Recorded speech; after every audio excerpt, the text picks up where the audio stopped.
Você já se perguntou por que sentimos tanta raiva diante do que não conseguimos mudar? Uma porta que se fecha sem explicação. Um relacionamento que termina sem que você tivesse chance de salvar. Um diagnóstico inesperado ou até aquela promoção que parecia certa, mas escapou como areia entre os dedos. A raiva brota nesses momentos como fogo. Um fogo que queima por dentro, alimentado pela ilusão de que deveríamos estar no controle de tudo. Mas, e se não estivermos? Na Grécia Antiga, existiam 3 irmãs temidas até pelos deuses. Chamavam-se Moiras, Cloto, Láquesis e Atropos Cloto. Com suas mãos firmes, fiava o fio da vida. Láquesis, serena, media esse fio, decidindo sua extensão, e Atropos, implacável, cortava o fio no instante certo, sem piedade, sem aviso. Nem mesmo Zeus, o senhor do Olimpo, ousava desafiar as Moiras, porque elas não representavam vontade, capricho ou castigo, elas representavam o limite. O limite que nenhum poder, nenhuma oração, nenhum grito de raiva consegue alterar. Agora pense comigo.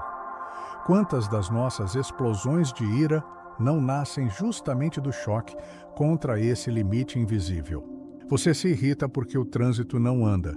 Você se desespera porque a vida não corre na velocidade que você queria. Você se revolta porque o tempo não obedece ao seu desejo. Mas, no fundo, você não está brigando com o trânsito. Você está brigando com as Moiras. E essa luta é inútil. Na psicologia da sombra, a raiva é muitas vezes o disfarce de outra emoção mais profunda, a impotência. Sentimos-nos pequenos diante do incontrolável, e para não encarar essa pequenez, inflamamos o peito com fúria. É mais fácil gritar do que aceitar que existem forças maiores do que nós. Mas as Moiras nos ensinam um segredo antigo. Quando você aceita o fio que lhe cabe, a raiva se dissolve. Quando você entende que parte da vida está fora do alcance das suas mãos, descobre uma liberdade inesperada. Os estoicos diziam: não sofra por aquilo que não depende de você. E não é exatamente isso que as Moiras personificam? Elas lembram que parte da existência é tecida, parte é medida e parte é cortada, sem que possamos intervir. Veja como isso aparece no cotidiano. O estudante que repete a mesma prova, indignado, mas sem mudar seu método. O profissional que briga com o relógio, vivendo exausto porque não aceita que o corpo pede descanso. A pessoa que, diante de uma perda, se consome de fúria contra o mundo, quando na verdade está lutando contra Atropos, a inevitável. Em todos esses cenários, a raiva é um eco do nosso desejo de ser maior do que o fio, mas o fio não é inimigo, ele é caminho. A raiva cega nos mantém presos no que não muda. Serenidade abre espaço para agir naquilo que ainda está em nossas mãos. Você não controla o momento em que Atropos cortará o fio, mas pode escolher como viver cada centímetro tecido por Cloto. E essa escolha muda tudo, porque no fim, o segredo para nunca mais ser dominado pela raiva não é negar sua existência, mas perceber de onde ela nasce. Ela nasce da recusa em aceitar as Moiras. Quando paramos de lutar contra elas, descobrimos que a vida não precisa ser guerra. Pode ser travessia. Feche os olhos por um instante e imagine um enorme tear cósmico, onde fios de luz e sombra são entrelaçados sem descanso. Ali, Cloto gira a roca. Láquesis mede com frieza. E Atropos, em silêncio, mantém a tesoura sempre afiada. Esse não é apenas um mito distante. Esse tear é também a imagem do nosso inconsciente. Na psicologia da sombra, os fios que carregamos representam memórias, feridas e padrões que herdamos, muitos deles de nossa própria família. Perceba, quantas vezes você já se viu repetindo a história dos seus pais, dos seus avós, mesmo quando jurava que faria diferente? Um vício que atravessa gerações, um comportamento destrutivo que passa de pai para filho, ou até um silêncio pesado, carregado de segredos nunca ditos, mas que moldam quem somos. Esses são os fios que as Moiras tecem em nossa psique, e é justamente aí que a raiva nasce. Quando, sem perceber, carregamos um destino que não escolhemos. A revolta contra esses fios escondidos pode se manifestar em surtos de fúria, em impulsividade, em explosões que parecem sem motivo, mas existe motivo. A sombra guarda aquilo que não reconhecemos. Imagine uma pessoa que, ao ser contrariada, reage sempre de forma desproporcional. Por trás da raiva, pode existir um fio invisível, o medo antigo de não ser ouvido, o trauma da infância em que sua voz não tinha espaço. Cada vez que a vida toca esse fio, a fúria explode, não contra o presente, mas contra toda a dor acumulada, as moiras. Então não são apenas deusas do destino, são metáforas dos limites da psique. Elas nos lembram que nem sempre escolhemos o que carregamos, mas sempre podemos escolher o que faremos com isso. E aqui está o ponto crucial. A raiva pode ser um grito contra o destino, mas também pode ser a centelha que desperta a consciência. Quando aceitamos olhar para os fios que nos compõem, vemos que alguns padrões não foram escolhidos, mas herdados. Ainda assim, podemos tecer novos caminhos a partir deles. Nietzsche dizia que a vida é um eterno retorno, mas Jung completaria: só repetimos o que não é consciente. Enquanto não reconhecemos o fio, ele nos governa. Quando o trazemos à luz, ganhamos a chance de transformar. Veja como isso se aplica à saúde mental. A ansiedade, muitas vezes, é a expectativa de controlar aquilo que não pode ser controlado. A depressão pode ser a paralisia diante de um destino que parece imutável. A raiva, como já vimos, é a revolta contra o limite. Mas todas essas emoções são fios do tear.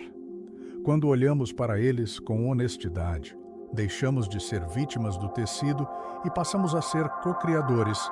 As moiras não são cruéis, elas são imparciais. E imparcialidade dói, porque destrói nossas ilusões de controle, mas ao mesmo tempo oferece um tipo raro de paz. Há de saber que não precisamos carregar o peso de tudo. Você não controla na medida que Laxis dará ao seu fio. Não controla o instante em que Atropos decidirá cortar, mas controla como irá viver o trecho que lhe cabe. E aqui está o segredo: quando aceitamos isso, a raiva se transforma em energia vital. De inimiga, ela se torna aliada. Não é mais uma explosão cega contra o inevitável, mas uma força direcionada para aquilo que realmente podemos transformar. As moiras não vêm para nos condenar. Vêm para nos lembrar que a vida é frágil, breve e preciosa, e que cada dia gasto em raiva contra o que não muda é um dia arrancado do fio que ainda podemos viver. Quantas vezes você já perdeu noites de sono remoendo algo que não podia mudar? Um comentário injusto, uma oportunidade perdida, uma lembrança que insiste em voltar, alimentando raiva contra pessoas ou contra você mesmo. A raiva é como um fogo que pede combustível, e o combustível é sempre a expectativa irreal de controle. Você queria que a vida fosse diferente, que o outro tivesse agido de outra forma, que o tempo obedecesse ao seu desejo, mas não obedeceu. E quanto mais você luta contra isso, mais o fogo cresce. As moiras nos oferecem uma saída: aceitar o fio. Aceitar não significa desistir, nem resignar-se a um destino cruel. Aceitar é parar de desperdiçar energia brigando com aquilo que é imutável e usar essa energia para transformar o que ainda pode ser vivido. Veja alguns exemplos. Você não controla se será amado como gostaria, mas pode escolher como amar. E isso já muda tudo. Você não controla a morte de quem ama, mas pode honrar essa memória vivendo de forma mais plena. Você não controla se terá sempre saúde, mas pode cultivar hábitos que prolonguem sua força e dignidade. É aqui que a psicologia da sombra se encontra com a sabedoria das moiras. A sombra guarda nossas frustrações, nosso desejo secreto de sermos deuses, donos do destino. Mas ao reconhecer essa sombra, deixamos de ser escravos dela. Quando você percebe que sua raiva não é apenas contra o trânsito, contra o colega de trabalho ou contra as injustiças do mundo, mas contra o próprio fato de que existe limite, algo se transforma. Você respira fundo e entende que o fio tem um começo, um meio e um fim, e que a fúria contra Atropos não adia seu corte, só encurta a qualidade da vida no intervalo. A raiva. Quando chega, toma conta, o coração acelera, a respiração encurta, a mente dispara em 1000 direções, e muitas vezes, quando percebemos, já dissemos palavras que não voltam, já tomamos atitudes que deixam marcas. Mas, e se em vez de sermos reféns dessa fúria, pudéssemos transformá-la em consciência? Na tradição das moiras, há uma lição oculta. Não temos controle sobre o fio que é tecido, mas podemos decidir como dançar sobre ele. E essa dança começa com pequenas práticas, pequenos rituais que nos ensinam a acolher a raiva, em vez de reprimi-la ou explodir contra o mundo. Primeira prática: nomear a raiva diante da fúria. Pare, respire, pergunte a si mesmo: essa raiva é contra o quê? Contra quem? É algo que posso mudar ou é parte do fio que não controlo? Só de fazer essa pergunta, você já desloca a mente da reação automática para a reflexão consciente. Segunda prática: escrever para as moiras. Parece estranho, mas experimente. Escreva uma carta a Cloto, Lachesis e Atropos, reclame, questione. Lamente. Conte-lhes por que você está furioso. E ao reler, perceba, grande parte da sua raiva está ligada a coisas que, de fato, não estavam nas suas mãos. É um exercício de humildade. E humildade é o antídoto da fúria. Terceira prática: ritual de respiração. Inspire visualizando. Cloto fiando seu fio. Segure o ar por alguns instantes, como se estivesse nas mãos de Lachesis, medindo o comprimento da sua vida. E ao expirar, visualize Atropos cortando, lembrando que tudo tem fim. Essa respiração nos coloca em contato com a finitude e, ao mesmo tempo, com a preciosidade do instante presente. Quarta prática: diálogo com a sombra. Feche os olhos e imagine sua raiva como uma figura diante de você. Talvez seja uma chama, talvez um animal feroz, talvez até uma versão mais jovem de si mesmo, ferida e clamando por atenção. Converse com ela. Pergunte: o que você está tentando me dizer? O que está por trás desse grito? A raiva quase sempre guarda outra emoção escondida: medo, tristeza, impotência. Quando damos voz a essa emoção, a raiva perde força. Esses exercícios não são fórmulas mágicas. Eles são pequenas chaves, e cada chave abre um espaço interno, onde podemos escolher não reagir como sempre, escolher transformar o que antes era explosão em um instante de lucidez. E lembre-se, cada vez que você pratica, é como se estivesse aprendendo a dançar sobre o fio das moiras com mais leveza. Na teoria, tudo parece simples, mas a vida real, ela é um tear imprevisível. Quantas vezes já vimos nosso fio ser cortado de repente? Um emprego que parecia estável e termina com uma demissão inesperada. Um relacionamento que parecia eterno e se rompe de um dia para o outro. Uma vida que nos era preciosa e se apaga sem aviso. Nesses momentos, a raiva surge como um vulcão. Não era justo. Não era a hora. Não era o fim que eu queria. Mas é justamente aí que a lição das moiras se revela com mais força. O corte sempre chega. Não adianta gritar contra Atropos. A tesoura dela não hesita. O que podemos fazer? Então, quando a vida corta nosso fio, ou o fio de quem amamos, podemos escolher o que fazer com os fios que ainda permanecem em nossas mãos. Veja o exemplo de alguém que perde o emprego. A raiva inicial é natural. Mas, se ficar preso a ela, o fio só se enrola em torno do pescoço, sufocando cada dia. Quando há aceitação, no entanto, surge a pergunta: que fio posso começar a tecer agora? E desse vazio nasce um novo caminho. Ou pense em um término amoroso. A fúria contra o outro, contra si mesmo, contra o destino. Mas com o tempo e com a aceitação, o coração aprende a ver que aquele fio cumpriu sua função. Foi necessário. E agora o tear se abre para outras possibilidades de amor. E o mais doloroso: a morte. Quando Atropos corta o fio de alguém querido, a raiva contra o universo pode consumir a alma.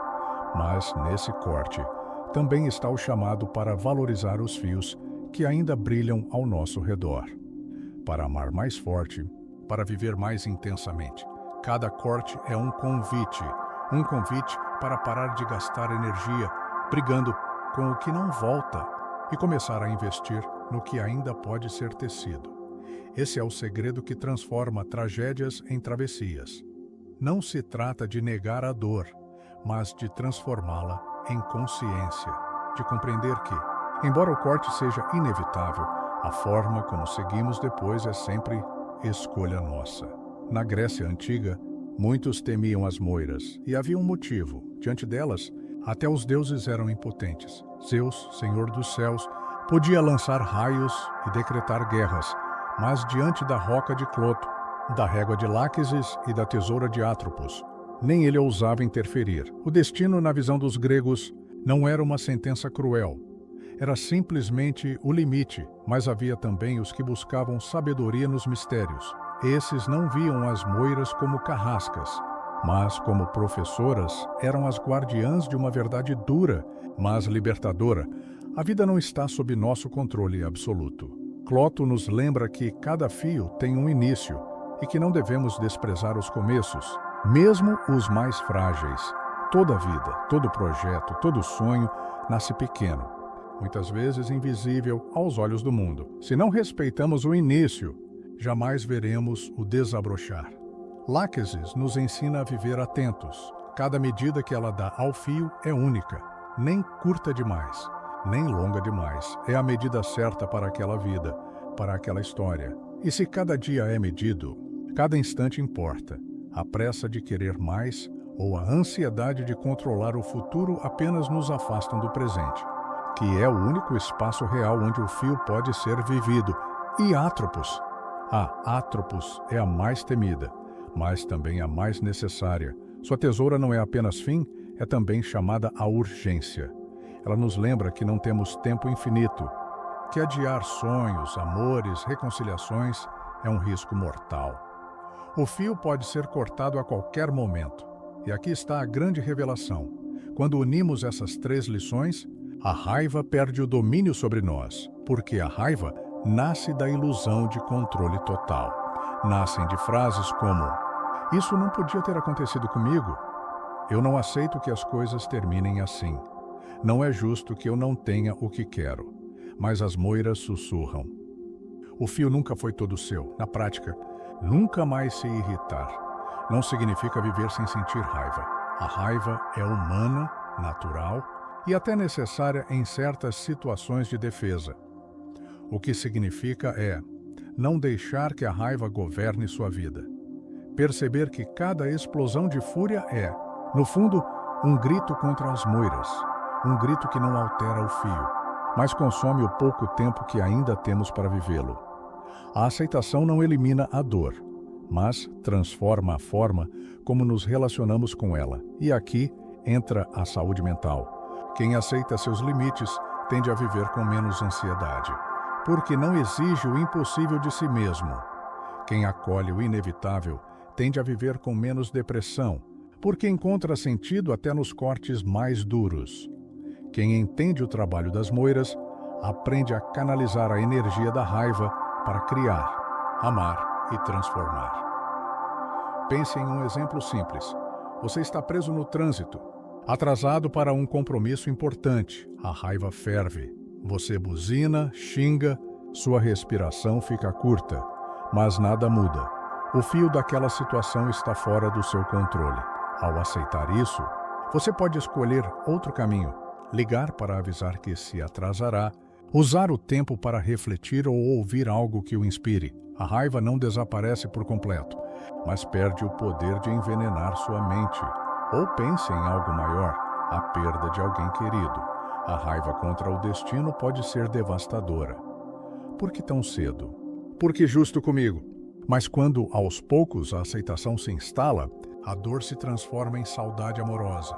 O fio cortado não volta, mas o tempo vivido ao lado daquela pessoa se eterniza dentro de você. A raiva dá lugar à gratidão. É isso que as moiras ensinam. Não desperdice o fio brigando contra ele. Use cada centímetro que lhe resta para viver com presença, intensidade e consciência. No fim, o segredo não é lutar contra as moiras, mas aprender a dançar sobre o fio que elas te oferecem. Compreender que o fio pode ser breve ou longo, mas sempre carrega a chance de ser vivido com dignidade. Aqui terminamos mais uma travessia. Lembre-se, memento mori. Somos todos viajantes das sombras, e cada passo consciente é uma chama que ilumina a eternidade.